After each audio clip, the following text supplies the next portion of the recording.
नमस्कार. आज आपण मस्त अशी ही अलकुलची भाजी कशी करायची ते बघणार आहोत. नेहमी कोबी, फ्लावर, वांग या भाज्या खाण्यापेक्षा काहीतरी अशी वेगळी मस्त अशी भाजी तुम्ही नक्की करून बघा. तर याला आमच्याकडे अलकुल किंवा नवलकोल म्हटलं जातं. तर तुमच्याकडे या भाजीला काय म्हणतात ते कमेंट्समध्ये मात्र मला नक्की सांगा.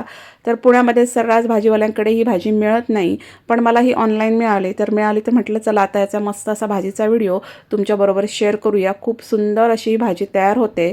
तर हे दोन असे अलकुल आहेत, तर ते मी स्वच्छ असे धुवून घेतलेले आहेत. मस्त पाण्याने स्वच्छ धुवून घ्यायचे आणि त्याचा पानाकडचा भाग आहे तो आपल्याला कट करायचा आहे. ॲक्च्युली याची मोठी पानं असतात, पण त्याने तसं दिलं नव्हतं, कट करूनच दिलेलं होतं. तर पूर्ण पानांसकटसुद्धा हा अलकोल बाजारामध्ये विकत मिळतो. तर त्याच्या मुळाकडचा भाग आहे तो असा कट करून घ्यायचा. खूप जास्त असा कट मारायचा नाही आहे आणि वरच्या बाजूने पण एक छोटासा कट मारायचा आहे. आता याला आपल्याला साफ करून घ्यायचं आहे, म्हणजे याच्या वरची जी साल आहे ती सगळी काढून घ्यायची आहे. ती तुम्ही सुरीच्या साहाय्याने सुद्धा काढू शकता किंवा बटाट्याचं तासणं असतं ते वापरून सुद्धा ही वरची साल आपल्याला सगळी काढून घ्यायची आहे. सालासकटच जर तुम्ही याची भाजी करायला गेलात तर ती चांगली लागत नाही. आणि ही बघा अशी मी व्यवस्थित अशी सगळी याची वरची साल काढून घेतलेली आणि याला व्यवस्थित असं साफ करून घेतलेलं आहे. हे बघा मस्त असं ह्याला असं व्यवस्थित साफ करून घ्यायचं आणि आता याला बारीक चिरून घ्यायचं आहे. त्याच्यासाठी मी याचे 2 भाग केलेले आहेत. तुम्हाला जेवढी शक्य असेल तेवढी ही भाजी बारीक चिरून घ्या, म्हणजे याची भाजी जी आहे ती लवकर शिजतेसुद्धा आणि खातानासुद्धा चांगली लागते. तसे त्याला बारीक बारीक मी कट मारून घेतले आणि एकदम बारीक अशी ही भाजी मी चिरून घेतलेली आहे. कट करून घ्यायची एकदम बारीक. खूप छान लागते ही भाजी. नवलकुल हा तब्येतीसाठी सुद्धा खूप उत्तम आहे, त्यामुळे जर कधी भेटला तर नक्की आवर्जून याची भाजी करा. तशी बघा बारीक अशी मी भाजी ही चिरून घेतलेली आहे, तुम्ही बघू शकता. आणि आता याचा जो पाला आहे तर त्याची पण आपल्याला भाजीमध्ये वापर करायचा आहे, त्यामुळे तो पण मी एकदम बारीक चिरून घेतलेला आहे. या पाल्यामध्ये भरपूर प्रमाणामध्ये मुबलक असे पोषक द्रव्य असतात जे आपल्या तब्येतीसाठी खूप उत्तम असतात, त्यामुळे पाला पण आवर्जून घाला. तर आता याची फोडणी करून घेऊया. तर पॅनमध्ये मी तेल घेतलेलं आहे 1 चमचा. तुमच्या आवडीप्रमाणे इथं तेल कमी जास्त तुम्ही घेऊ शकता. तेल चांगलं गरम झालं की याच्यामध्ये मी अर्धा चमचा मोहरी घातलेली आहे. मोहरी चांगली तडतडू द्यायची. मोहरी तडतडली की नंतर मग मी याच्यामध्ये 1 मोठा कांदा आणि 2 ते 3 हिरव्या मिरच्या उभ्या कापून घातलेल्या आहेत. आणि कांदा आणि हिरव्या मिरच्या आपल्याला फोडणीमध्ये व्यवस्थित परतवून घ्यायच्या आहेत. आता मी इथं मोठा कांदा 1 वापरलेला आहे. तुम्हाला कांदा जास्त प्रमाणात आवडत नसेल तर तुम्ही कांद्याचं प्रमाण इथं कमी करू शकता. तुमच्या तिखटाप्रमाणे इथं मिरची पण कमी जास्त करू शकता. मला ही भाजी थोडी तिखट आवडते म्हणून मी इथं जवळजवळ 3 ते 4 मिरच्या उभ्या कापून घातलेल्या आहेत. कांदा चांगलासा थोडासा मऊ पडेपर्यंत परतवून घ्यायचा, कच्चा ठेवायचा नाही आहे मीडियम गॅस फ्लेमवर. आणि कांदा मऊ पडल्यानंतर मी याच्यामध्ये पाव चमचा हळद घातलेली आहे. हळद नंतरच घालायची, कांदा परतवून झाल्यानंतर. अगोदर जर घातली तर ती काळी पडण्याची शक्यता जास्त असते. तर आता हळद व्यवस्थित परतवून झालेली आहे आणि आता मग आपल्याला याच्यामध्ये ही आपण चिरून ठेवलेली अलकुलची भाजी ॲड करायची आहे. खूप साधी सोपी अशी ही भाजीची रेसिपी आहे, पण चवीला फार अप्रतिम.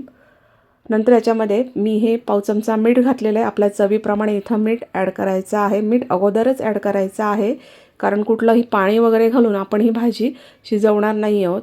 तर मीठ अगोदर घातल्यामुळे ह्या भाजीतलं अंगचं पाणी जे आहे ते बाहेर निघतं आणि त्या पाण्यामध्येच आपण ही मस्त अशी भाजी शिजवून घेणार आहोत.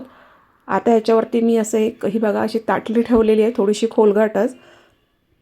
आणि नंतर मग त्याच्यावरती थोडंसं आपल्याला पाणी घालायचं आहे, म्हणजे वाफेवर आपण ही भाजी शिजवून घेतो आहे. अशी वाफेवर शिजवून घेतल्यामुळे ह्या भाजीची चव आहे ना ती खूप छान येते आणि मस्त एकदम खाली न करपता परफेक्ट अशी भाजी आपली इथं तयार होते. आता गॅसची फ्लेम मात्र स्लो ठेवायची आहे. तर 1 ते 2 मिनटानंतर मी हे ताट आहे ते बाजूला केलं आणि भाजीला चेक केलेलं आहे. तर भाजीमध्ये अशी मध्ये मध्ये चेक करत राहायची. हे बघा, तर अजूनही भाजी थोडी शिजायची बाकी आहे. कुठेही खाली लागलेली नाही आहे, कारण आपण ताटावरती पाणी घातलेलं असतं, त्यामुळे ही भाजी लागत नाही. गॅसची फ्लेम मात्र स्लोच ठेवायची आहे. तर मला थोडीशी अजून ही घट्ट वाटली भाजी, म्हणून मी याच्यावर पुन्हा ते पाणी असलेलं ताट पुन्हा वरती ठेवलेलं आहे याच्यावर. आणि अजून 3 ते 4 मिनटासाठी स्लो गॅस फ्लेमवर मी ही भाजी शिजवून घेतलेली आहे.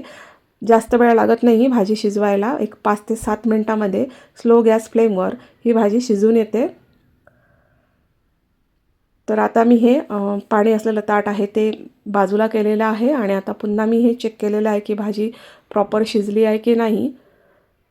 तर हे बघा व्यवस्थित मिक्स करून घ्यायची आणि इथं चेक करायचं. तुम्ही जर नॉनव्हेज खाणारे असाल आणि त्यात जर तुम्ही जवळा खाणारे असाल तर तुम्ही याच्यामध्ये जवळा पण वापरू शकता. जवळा घालूनसुद्धा ही भाजी तयार होते.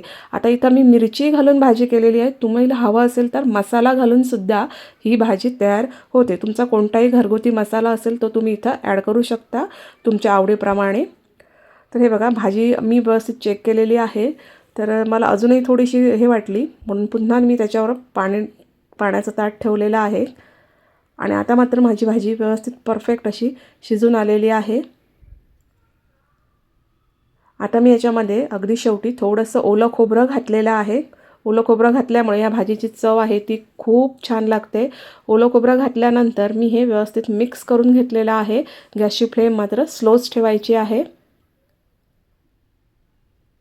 तुम्ही ही जर भाजी करत असाल तर कशा प्रकारे करता ते मला कमेंट्समध्ये मात्र नक्की सांगा. म्हणजे मला पण या भाजीची एखादी वेगळी रेसिपी असेल ती मिळेल. आता खोबरं याच्यामध्ये व्यवस्थित एकत्र करून झाल्यानंतर मग मी पुन्हा ते पाण्याचं ताट ह्याच्यावर ठेवलेलं आहे आणि अगदी अर्धा मिनटाची वाफ इथं दिलेली आहे जेणेकरून खोबरं आहे ते भाजीमध्ये व्यवस्थित छान अगदी मिक्स होईल.